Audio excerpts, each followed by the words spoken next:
दुर्गा नदी के किनारे बसा एक गांव फूलपुर। गांव में कुछ 100-150 लोग रहते थे। अंजलि, जो कि पास ही के जिले में रहती थी और 12वीं पास कर चुकी थी, उसके पिताजी ने बेटी को जल्दी विदा करने के लिए उसकी शादी फूलपुर गांव के मुकेश से करवा दी थी। मुकेश कभी स्कूल नहीं गया था और इस कारण वो पढ़ा लिखा नहीं था और बाकी गांव वालों की हालत भी मुकेश जैसी ही थी।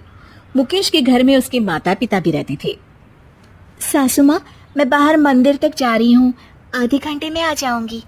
अरे अभी कहीं जाने की जरूरत नहीं है, चुपचाप जाके रसोई में रात के खाने की तैयारी करो। और ये घूंघट क्यों हटा लिया है तुमने? क्या पता नहीं कि इस गांव में औरतें बिना घूंघट के नहीं रहती। रात में अंजलि छत पर जाकर अपनी मम्मी से बात कर रही होती है।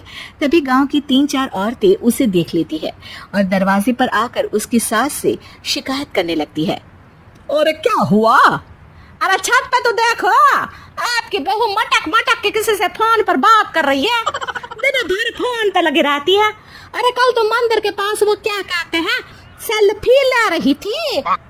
शहर की बहू रखना अच्छा, शान की बात है, पर देखना इसके लक्षण से ये तो तुम्हारे परिवार को बदनाम ना कर दे। ये पहली बार नहीं था जब सास से गांव के लोगों ने अंजलि की बुराई या शिकायत नहीं की हो। अब तो ये रोज की बात थी। अंजलि ये सब सुन लेती है। जब वो नीचे जाती है तो मुकेश भी वहां आ जाता है। सास कहती है, बेटा, लोग घर आकर शिकायत करने लगे हैं बहू के कामों की। देख लो, पति हो, संयम से रखो इसे। माँ जी, मैं तो अपनी माँ से बात कर रही थी, क्योंकि यहाँ कोई बात करने लायक ही नहीं है और अब मैं माँ के पास ही रहूंगी। वहाँ क्या रहना, वहाँ बाहर के लोग तो ठीक है, पर घर के लोग भी इज्जत ना दे सके।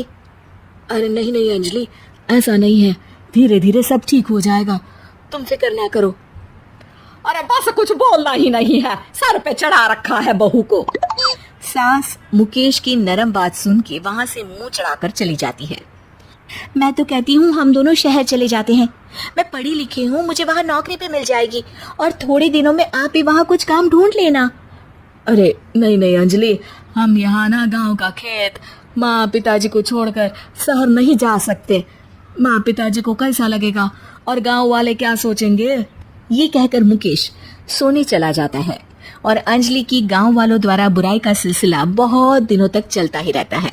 लेकिन अंजलि गुस्सा ना दिखाते हुए समझदारी से काम लेती है। बारिश का मौसम चालू हो जाता है। जोरदार बारिश से पूरे गांव में हाहाकार मच जाता है।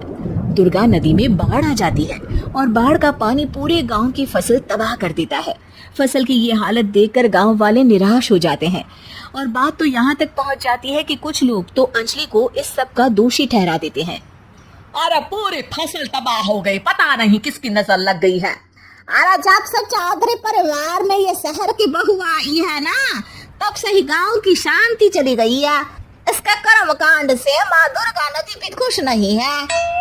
ये सब सुनकर बेचारी अंजलि रोते हुए अपने घर चली जाती है। कुछ दिन बाद सभी गांव वाले अपने फसल का मुआवजा लेकर अपने अपने घर आते हैं। मुकेश भी 1500 लेकर आता है। अंजलि को जब पासबुक दिखाता है तो अंजलि हैरान हो जाती है। अरे, ये पासबुक में तो उन्होंने 4000 की एंट्री करी है और आपको सिर्फ 1500 दिए। सच में? अरे वो सरकारी अफसर आपको बेवकूफ बना रहे हैं। सरकार की तरफ से हमें 4000 मिले हैं, लेकिन बाकी का सारा पैसा खुद ही खा रहे हैं। आप लोग के अनपढ़ होने का फायदा उठा रहे हैं। ये सब सुनकर मुकेश परेशान हो जाता है, लेकिन अंजलि उसे हिम्मत से काम लेने को कहती है और सुबह होते ही मुकेश को पंचायत कार्यालय ले जाती है और साथ में गांव के और लोगों को भी। आप सरकारी बाबू क्या गांव के लोगों को बेवकूफ समझते हैं? आपको क्या लगता है ये पढ़े लिखे नहीं है तो आप कुछ भी मनमानी करेंगे? ये बेचारे दिन रात इतनी मेहनत करते हैं, ये हमारे अन्नदाता है और आप इनके साथ ऐसा धोखा करते हैं। अरे क्या बके जा रही है ये लड़की? किस धोखे की बात कर रही है? अपने कांड करके नदी माँ को नाराज करके हमारा नुकसान करके इसे चैन नहीं मिला क्या? सरपंच जी, इन सरकारी बाबू ने मुझे बेवकूफ बनाया है और मेरे हिस्से के पैसे खुद चट कर गए।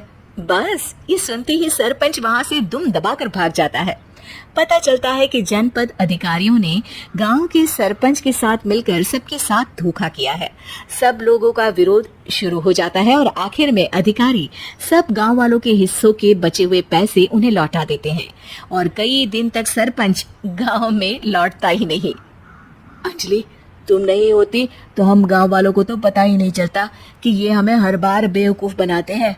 हाँ हाँ अंजलि बेटी, हमें माफ कर दो। हम सब तुम्हें बुरा भला कहते रहे, लेकिन तुमने ही आज हमें बेवकूफ बनाने से बचाया है। हमें तुम पर गर्व है बेटी। अब समझ आया कि सरपंच तुमसे नहीं, तुम्हारे पढ़े लिखे होने से नफरत करता था। क्यों ना इस बार हम अंजलि को ही सरपंच पद के लिए चुन ले? क्या कहते हो गांव वालों? पढ़ी लिखी सरपंच।